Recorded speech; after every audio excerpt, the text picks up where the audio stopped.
All right, thanks so much, everyone, for joining this afternoon. My name is Michelle Feldman, and I am the Policy Director here at the Housing Alliance of Pennsylvania. We really appreciate you taking the time out of your busy afternoon to spend with us.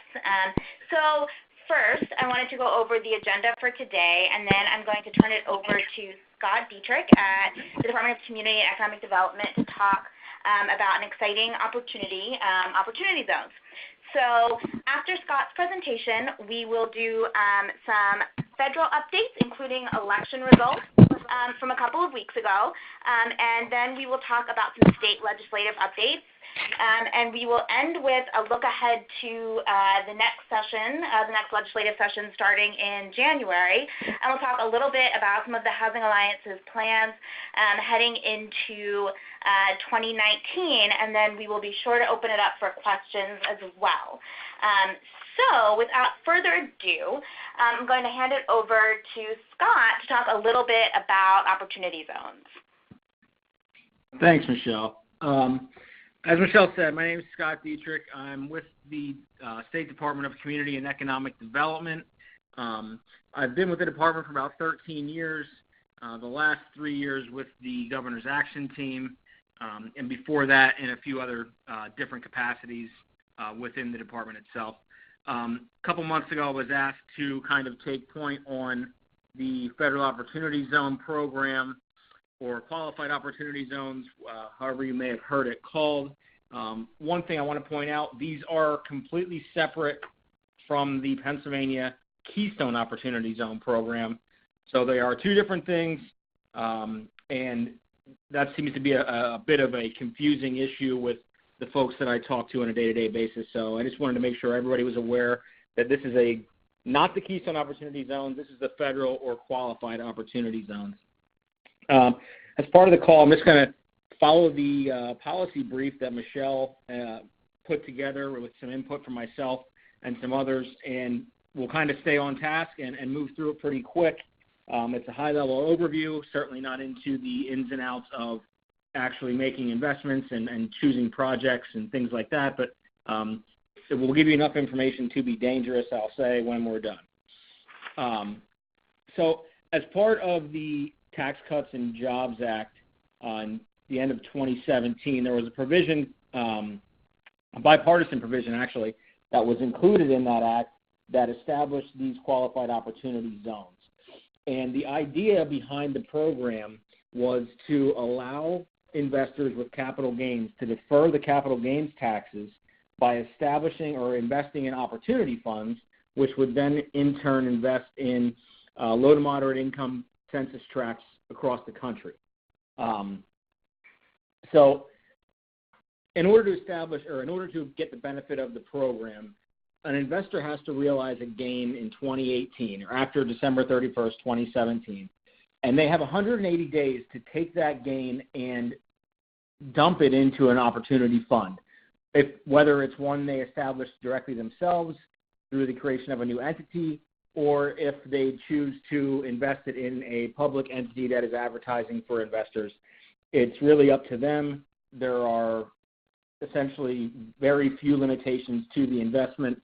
The investor can do as it so chooses, as long as it meets that 180-day window. If they don't invest the gain within 180 days, then they're ultimately unable to realize the benefit on that specific gain and would have to pay the federal capital gains taxes. So assuming the investor takes their capital gain and puts it into a fund, the benefit for that will be the deferral of the capital gains taxes, and the extent of the benefit would depend on how patient that investor is with the gain.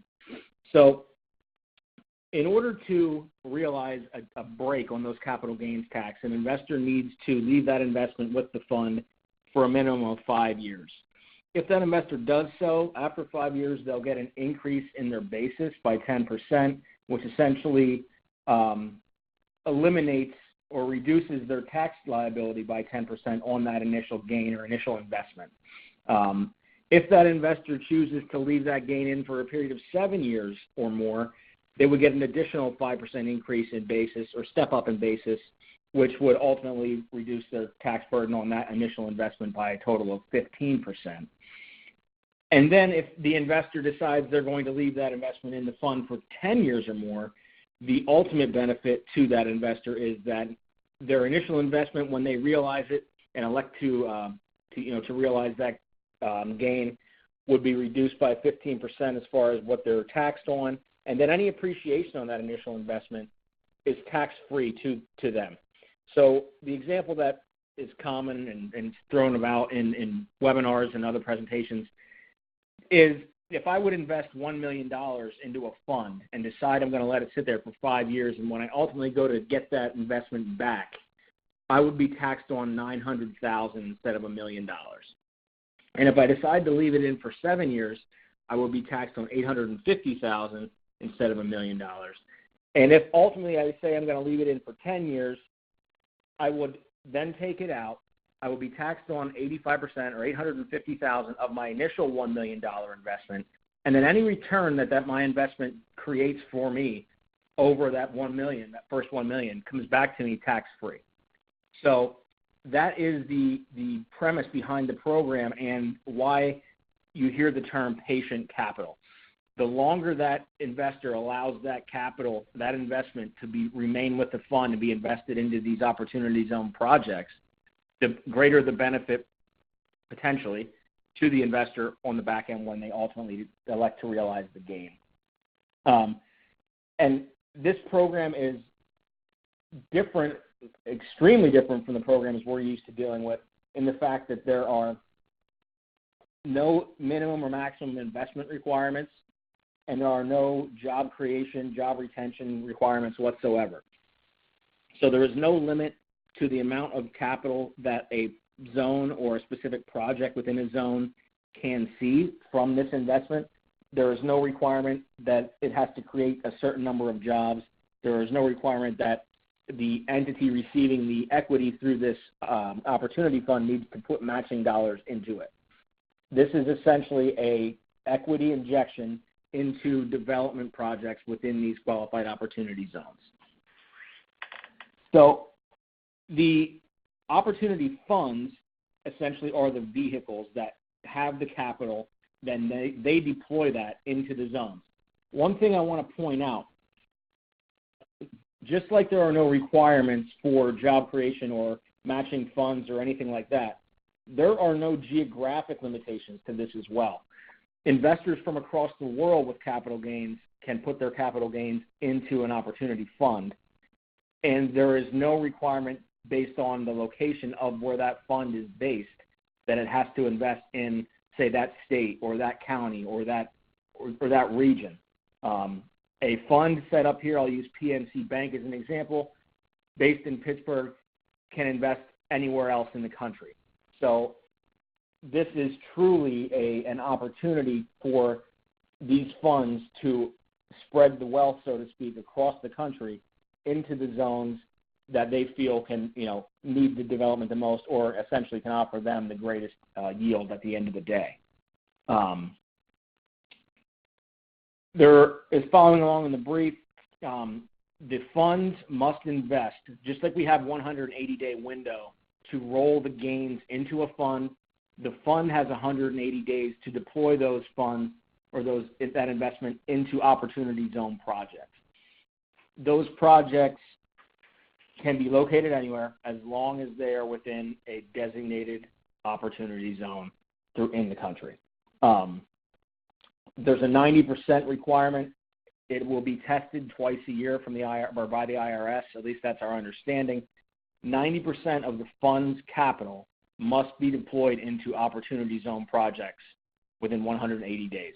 And then that fund would have to demonstrate to the federal government every 6 months that remains the case. If they fall below that 90% threshold, they risk losing the benefit of the investment. That's a little further into the weeds, but that's the way it's been explained to us. Again, the funds are self-certified. A group of individuals can set up their own entity to act as the fund. Because of this self-certification, there is not going to be a long, comprehensive website with every opportunity fund out there.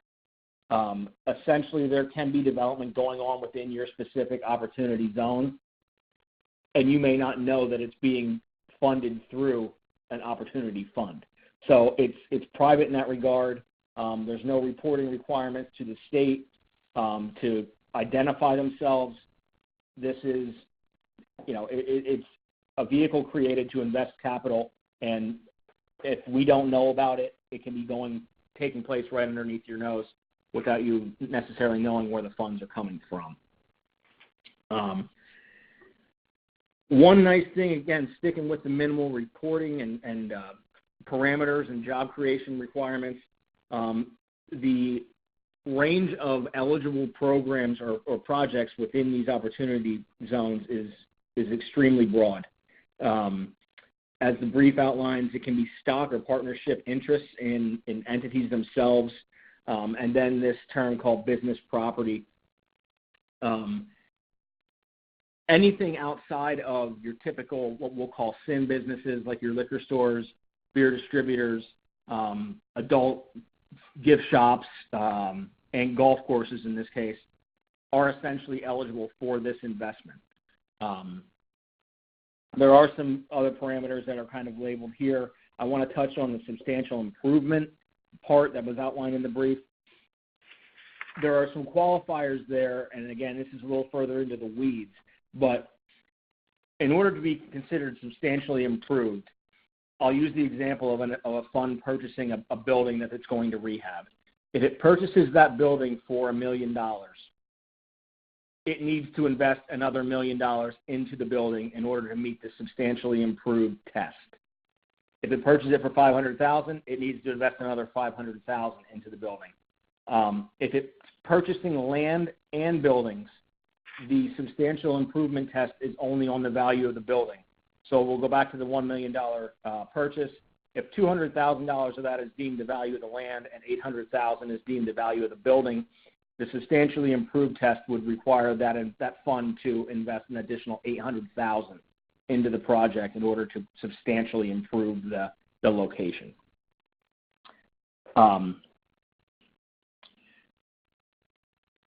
As we look at the investors, what we are seeing is essentially two different types of investment and construction of these vehicles, so to speak.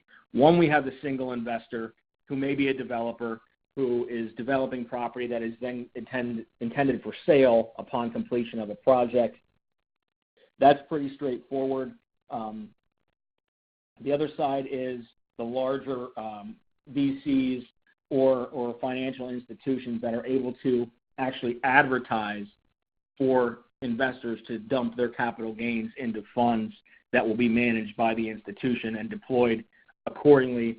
Those types of funds, we believe, and again, this is speculation since we don't have a historical perspective on this program yet, we believe those are the types of funds that are going to be essentially focused more on the dollar at the end of the day with regard to the maximum return, and those will likely be players on the national scene more so than just your downtown or philanthropic-focused local investment.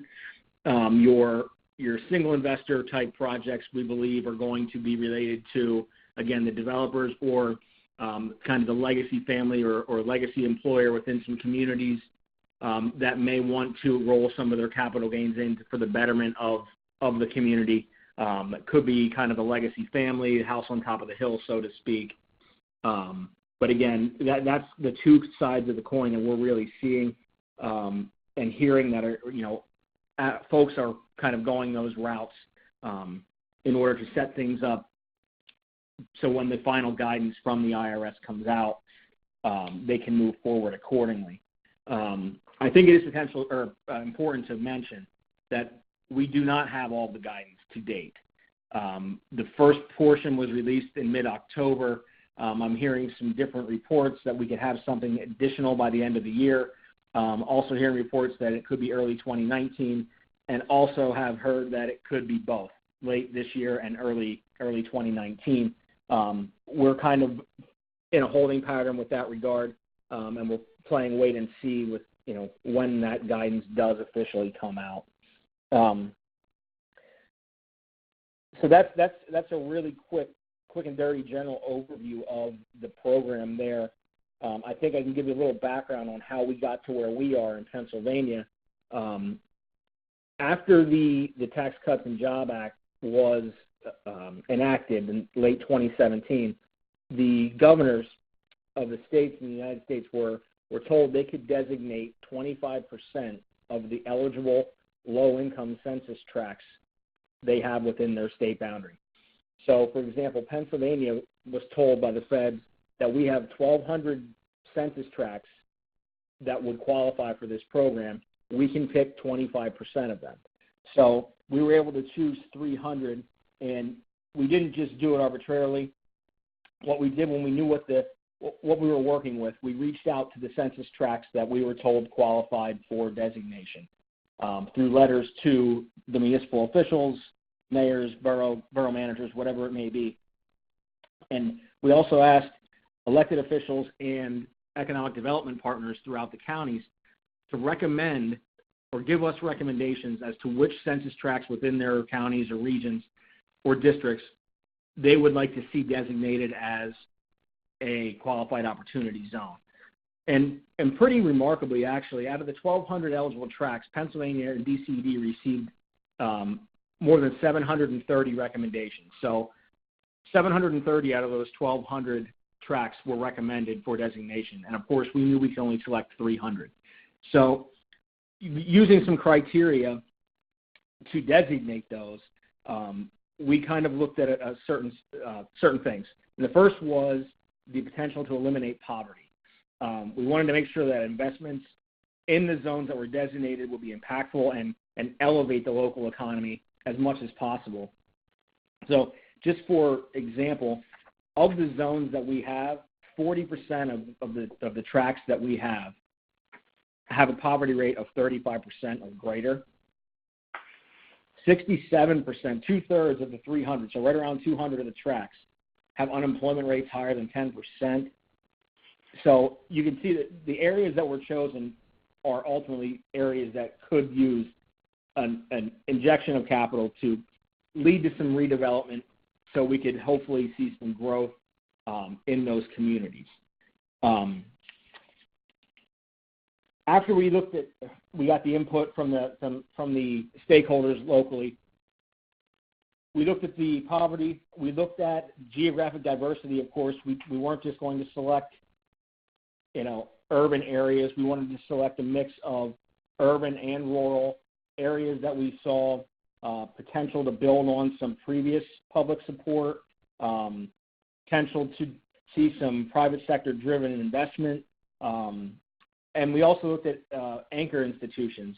That's kind of a buzzword for the program, but we wanted to make sure there was a large employer there, a hospital there, an airport there, ideally all three. We felt that those areas could be the best suited to attract investment. I don't know if I mentioned it previously, but I did want to mention I get a lot of questions about the zones that we have and if we have the ability to move or declassify some and reclassify other zones. At this point in time, there is no ability to change, add, subtract, change boundaries of any of the zones that are in place. I am aware of a bill that has been drafted to a certain level that would allow states to redesignate every 10 years. We wouldn't be able to go over our maximum, so we would not be able to increase past 300, but in 10 years, we could take a look at those zones that maybe did not receive any investment, and we can make a decision to declassify them as qualified opportunity zones and look to some of the other qualified tracts that weren't initially designated and designate them in hopes that they would be able to attract investment over the following 10 years. That is not in place yet. That is being kicked around and I think looking for some support.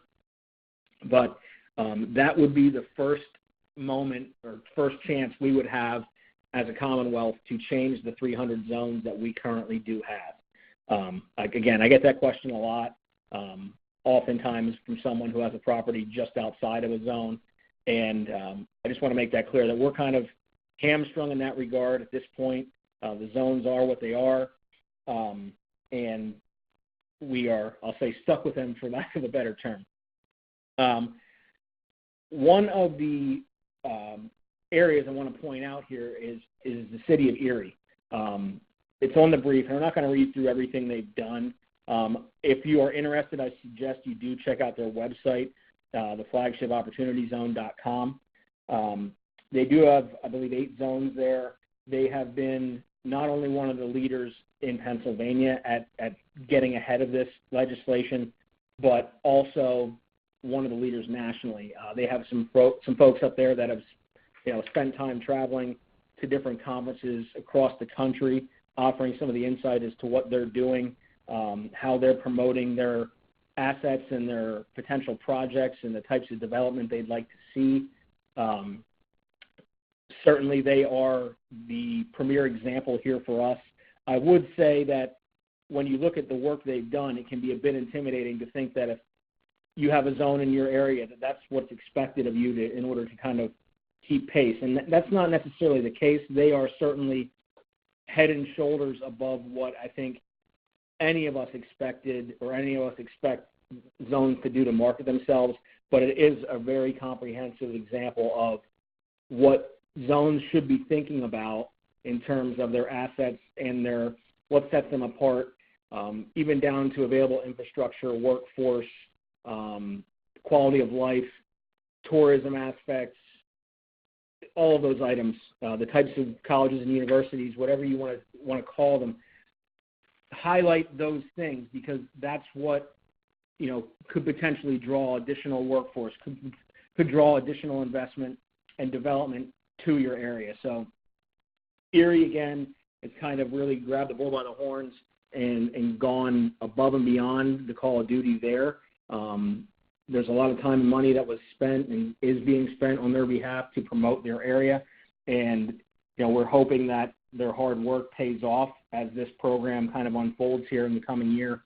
But again, it's just an interesting look into how far they've gone to take advantage of this potential opportunity. Additional items from DCED, our focus in this whole situation has been to provide a kind of a clearinghouse for education, coordination, and even to the degree of potentially matchmaking projects with investors and vice versa. We're not necessarily marketing a specific area or a zone. We are making website updates to our Qualified Opportunity Zone webpage. I'll say weekly at best right now. We are really waiting for factual information, so we don't want to put a whole lot of speculative stuff up there. What we're looking for is contact information for specific zones. We're looking for types of projects, maybe a zone or a county or a region would like to see developed in their area, and we'd certainly be happy to add that to the website. If you haven't seen it yet, there's a really great interactive map that lays out every zone across the Commonwealth.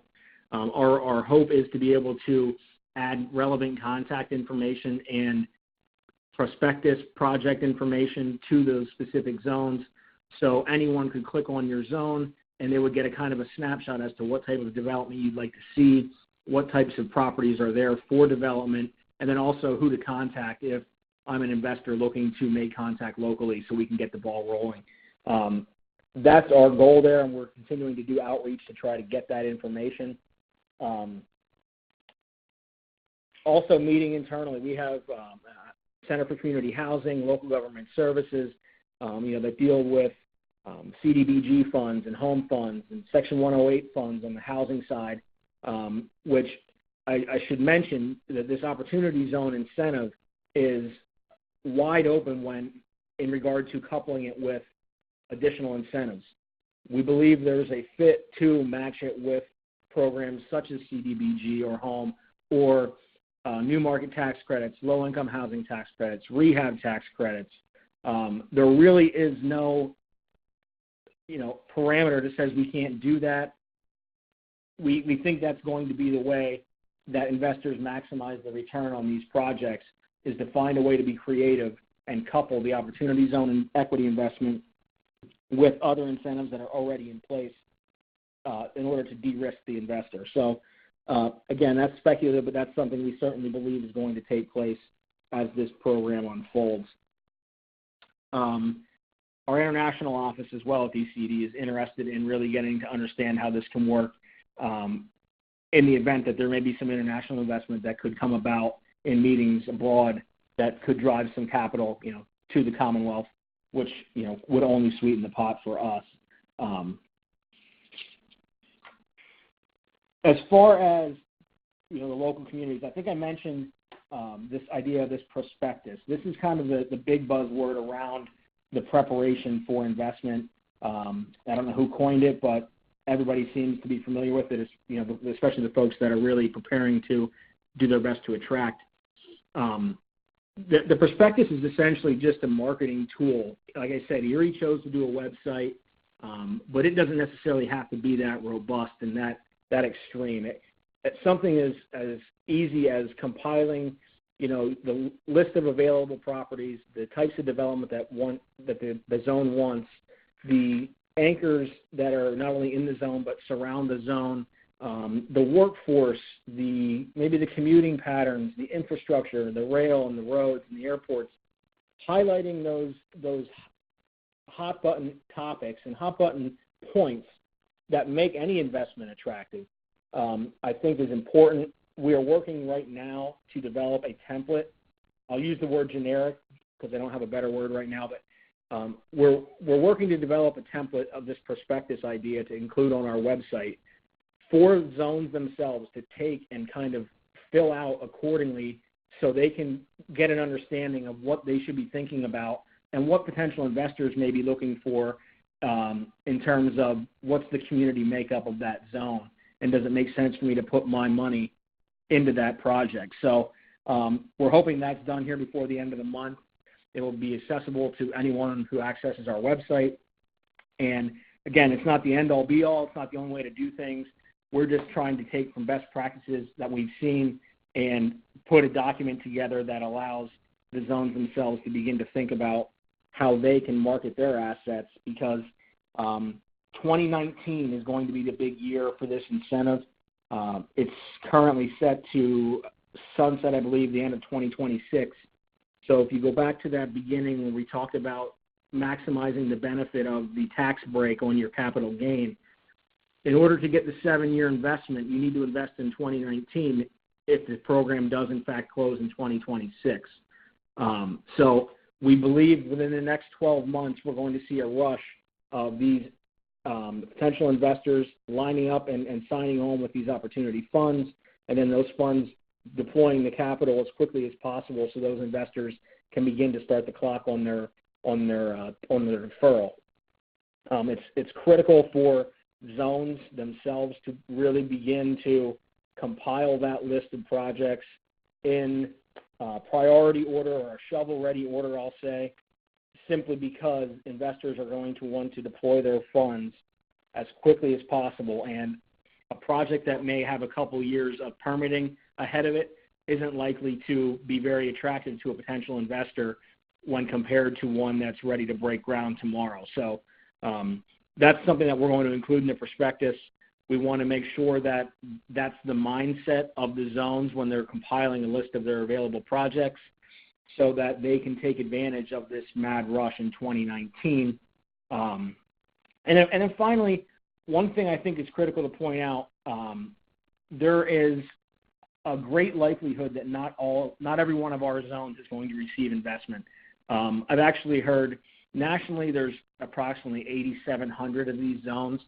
I've heard that upwards of 75% of these zones may not receive investment in this 7-year period. So, of course, that's going to be focused on those projects that can generate the biggest return, and maybe those other projects or other zones that don't scream out, big return to the investor may get left behind. But I think it's important that the zones themselves take this opportunity to advertise and market and understand what they have available in the event that they can attract some capital. It may not be the pot of gold at the end of the rainbow, so to speak, but if they can find some capital investment to improve a building or a property on their main street or something like that, a little bit goes a long way in some of our smaller communities especially. So I think it's critical that we don't just assume that we don't need to play in this because nobody's going to invest locally in a smaller community. Finally, one of the side effects of this program is anticipated to be the fact that the exercise will at least allow those zones who decide to prepare for the investment to kind of get an understanding of their needs moving forward in terms of comprehensive planning. It will let them take a deep dive into their infrastructure needs, housing needs, the types of development they would like to see moving forward.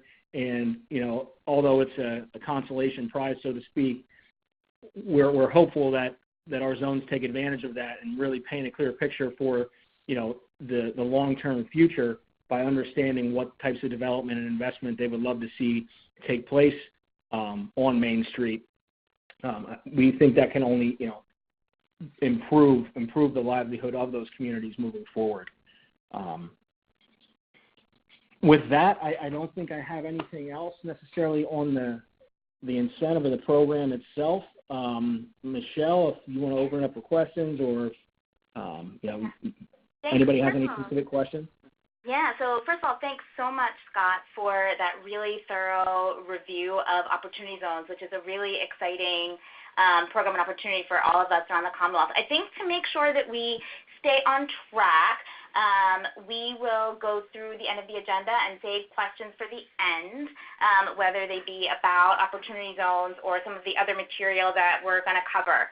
Just to make sure that we get through all of the updates we wanted to make sure everyone on the line has. So thanks again to Scott, and I wanted to move on and talk a little bit about some federal updates that we have. So first we want to talk a little bit about the election the other day and what that means for us here in Pennsylvania. And so as everyone saw, Governor Wolf and Senator Casey were reelected easily, and our federal delegation to the U.S. House is currently 9 Democrats, or will be 9 Democrats and 9 Republicans. And as everyone also saw, by about 40 seats, the Democrats flipped the House at the national level too. At the state level, we saw gains for the Democratic Party at both the state House and state Senate level. So last session, Republicans, or this current session, Republicans had 121 seat majority out of 203 seats, and now there are 94, 205. So Republicans lost 11 seats with that, and Democrats picked up 11 seats. At the state Senate level, the Republicans lost their 33-seat supermajority of 50 seats. So now there are 29 Republicans for the next session and 21 Democrats at the state Senate level. Something important to keep in mind is that some of the moderate Republicans in the Philly suburban area were the legislators who had their seats flipped over. So that was something we wanted to make sure and note. I'm actually going to turn it over to Colleen to talk a little bit about the federal budget. Good afternoon, everyone. So as everybody would know, the federal budget is still on a continuing resolution that expires this Friday, December 7th. They do have 5 of the remaining bills worked out. They're just figuring out some last-minute funding negotiations. But due to the recent passing of George H.W. Bush, they're looking to pass another 2-week continuing resolution so that they can attend to those affairs in D.C. and have time to work on the finalized budgets. So there is talk in D.C. that even after the 2 weeks, they could potentially pass a year-long continuing resolution to avoid any changes to the funding measures that would be seen when the House flips in January.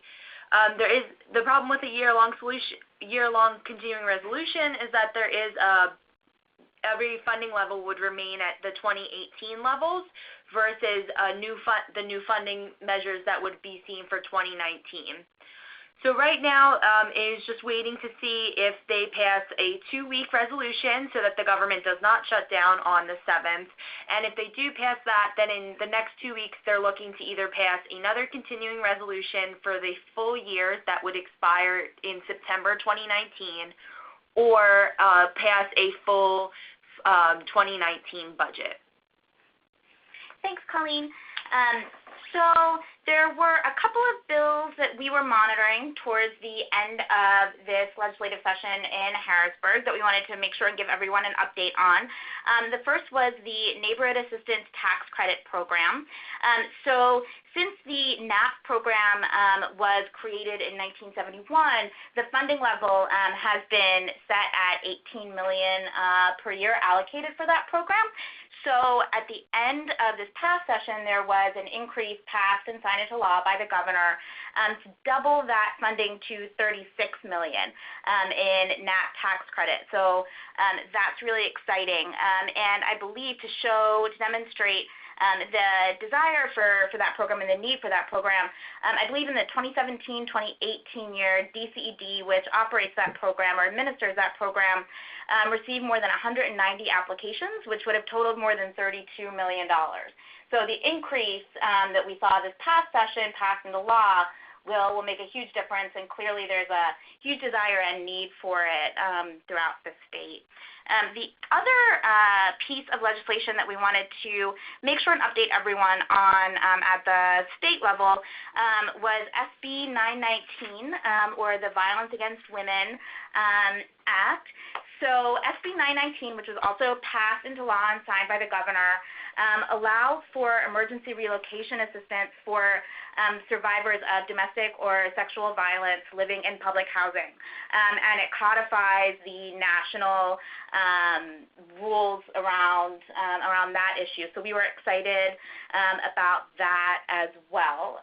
So we wanted to make sure and give everyone an update on those two important pieces of legislation. And then as a quick look ahead to the next session starting in January of 2019 in Harrisburg, we have a couple of exciting top policy priorities that we're going to be working diligently on here at the Housing Alliance.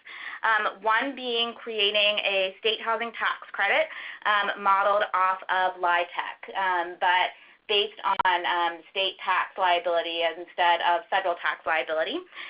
So at the end of this past session, that legislation creating a state housing tax credit was passed unanimously and on a bipartisan basis out of the State Senate Urban Affairs and Housing Committee in October.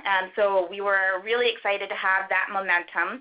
And it will be reintroduced in early 2019 thanks to Senator Killian and our other co-sponsors. And if you are interested in advocating with us for a state housing tax credit, we would love to hear from you. So shoot us an email or give us a phone call. We would absolutely love to hear from you about that.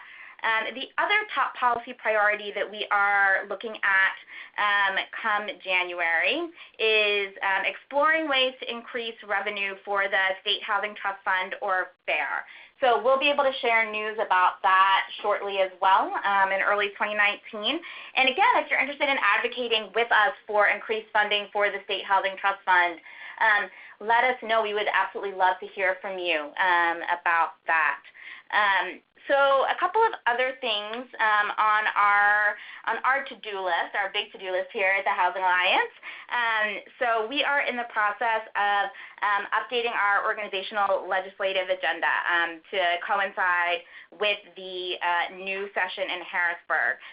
So we had, in order to lead up to that legislative agenda update, we had a policy committee on blight call on blight in September, and we will be having 2 calls in January of our policy committee to help us with that legislative agenda update. So one on homelessness policy and one on creating additional opportunities for home ownership.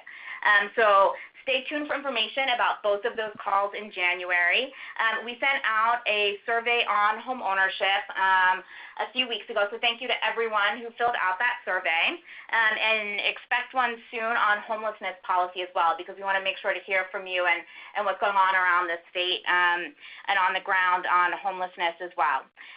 So stay tuned for that. And then the last quick item I wanted to update everyone on, and then I want to open it up for questions, whether about opportunity zones or any of what Colleen and I have been discussing, is that we released a new report on blight at our conference, our Homes Within Reach conference in October, called Revitalizing Pennsylvania. So we're really excited to have that report out and sort of in the world. It's on our website for anyone that wants to read. And then the report does end with our new policy and practice agenda on blight. So as an update, those are some of the policy and practice priorities we've identified thanks to stakeholders like you to make sure that we're moving the ball forward on blight as well. So with that, I want to turn it over to Colleen about how to unmute yourself so you can ask some questions. Sure. So there are a lot of you on the line today. So what we're going to do is if you have any questions for Scott, Michelle, or I, you can unmute your phone line by pressing *7 on your keypad, and you can ask your question over the phone. What is Scott's contact information? Michelle, I can get that to you if you want to send it out to the group. That's certainly fine. We can definitely send that out to the group post-call. Yeah, we'll send a recording of today's conversation as well as Scott's memo and his contact information later this week or early next week. Okay.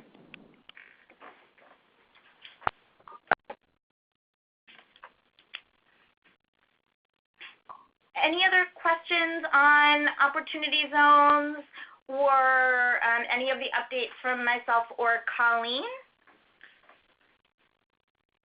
And you can just press *7 to unmute your phone.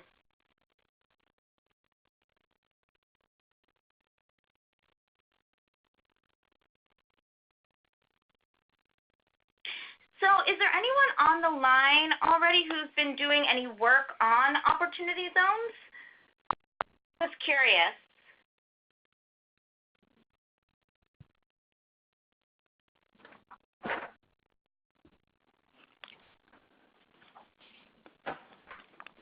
The only contact I've had, I asked for the contact information, and the reason was that we've applied for a Federal Home Loan Bank grant, and we get extra points if we do work in opportunity zones for those purposes. And so I just need the confirmation that these areas are indeed opportunity zones. So. And just to piggyback on that, and I'm certainly more than willing to verify for you. But if you go to our department's website and search there for qualified opportunity zones, the interactive map that we have has a search tool, and you can actually enter the address of the location you're in question, and you'll be able to see if it falls within the boundaries of one of the designated zones. Yeah, that's great. This Federal Home Loan Bank application is a real bear. They actually want a signature by somebody qualified. Okay, yeah, no problem. When you get my contact info, feel free to shoot me an email if you wouldn't mind with the addresses, and I can verify yay or nay and go from there. Great, thank you. Mm-hmm. Scott, I have a question about the economics of opportunity zones and how they relate to affordable housing.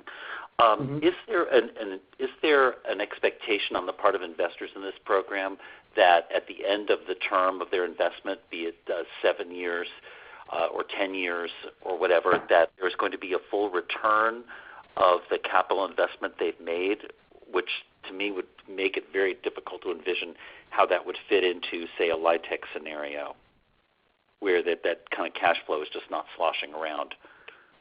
Right. That's a great question. I think there's going to be two types of investment. Alluding back to kind of the comment I made, there's going to be an investment that is going to be focused on maximizing the value and the return of that initial investment and certainly some appreciation of it. And those, my expectation and expectations of others that are further into the weeds with the investment side of this program, think those are going to be the larger groups. Then there's also going to be the investment that takes place where essentially the 15% break on their capital gain is going to be incentive enough for them to put those dollars in. So I can't speak for which groups would invest in the low-income housing or moderate-income housing or coupling it with programs like CDBG and Home and Section 108. But as far as the economics and the return, I think it just really depends on who's doing the investing and what their goals for the investment are. I know that's kind of a general answer, but because this is so broad, from housing to venture capital, I think it's going to really depend on not only the geographic location, but the specific individual or fund that's doing the investing itself. And just to clarify, this is for the person subject to the capital gain can be an individual or a corporation? That's correct. Now, the fund itself has to be a business entity. So a new business or corporation would have to be set up. But yes, an individual taxpayer. Actually, the person in the capital can be either or. Yes. The entity, right? Yes. I have a question about a different topic. Did you happen to have any information on when NAP would release its decisions for the upcoming year? We can look into that and get back to you. Do you want to send me an email about that? This is Michelle. Sure can. Thank you. Yeah. Hi, this is Jeff Eisman. Can you hear me? Yes. Yes. Okay, I'm from the Center for Independent Living of North Central PA. I was in Williamsport. Is Williamsport one of the areas that is in one of the eligible zones, or you're not sure at this point? Well, I don't have a list in front of me, but I'm quite certain that Williamsport does have a zone. I don't believe it's the entire city of Williamsport, but I believe there is a tract or two within Williamsport that was designated. So would we reach out to you, or would I reach out to locals for that? You can reach out to me, certainly. I can give you my phone number over the phone. That's easy to write down. It'll be my direct line at my desk in Harrisburg. It's 717-214-5324. 5324.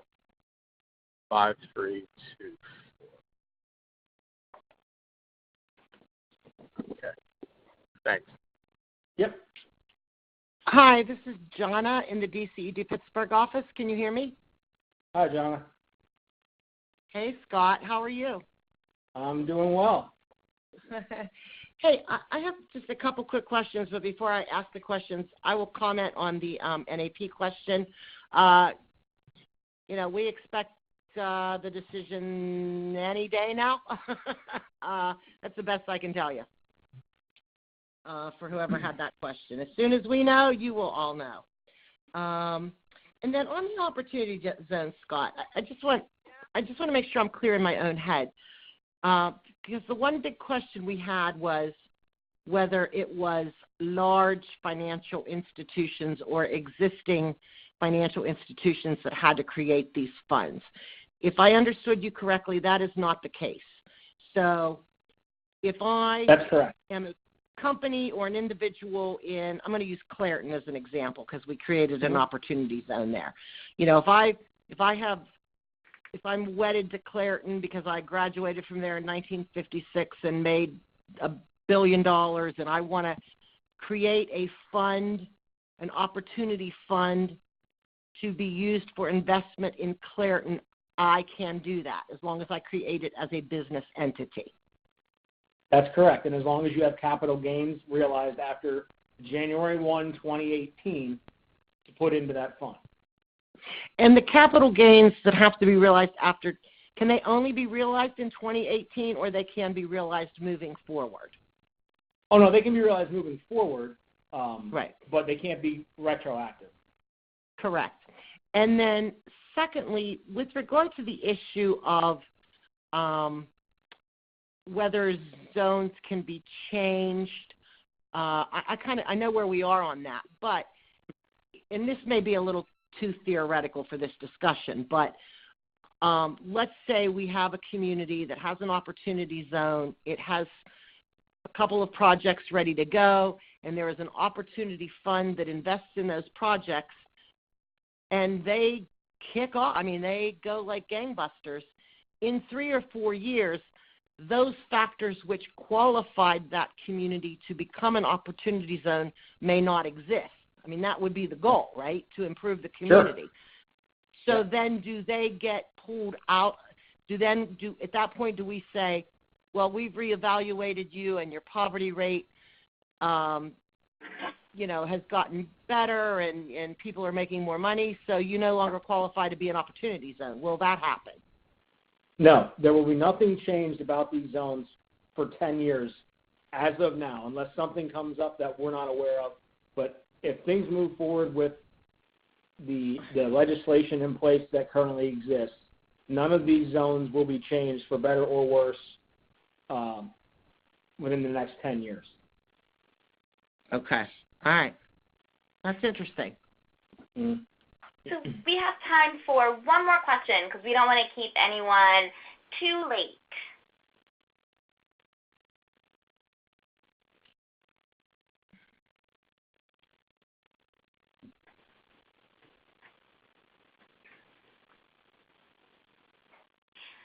All right. Well, if there are no more questions, we want to thank everyone again for joining today, and especially thank Scott for helping us all understand opportunity zones a little bit better. We will send up as follow-up information for how to reach Scott. We'll resend the policy brief that Scott was referring to, and we'll make sure everyone gets the recording. So yeah, thanks. I'll make sure that everybody gets a link to the website with the interactive map and the Great. comprehensive list of zones as well. Great. Thanks so much. All right. Well, thanks everyone. Michelle. Thanks, Scott. Bye-bye. Bye. Thank you. Thanks, everyone. Thanks, everyone. Have a good afternoon. Bye.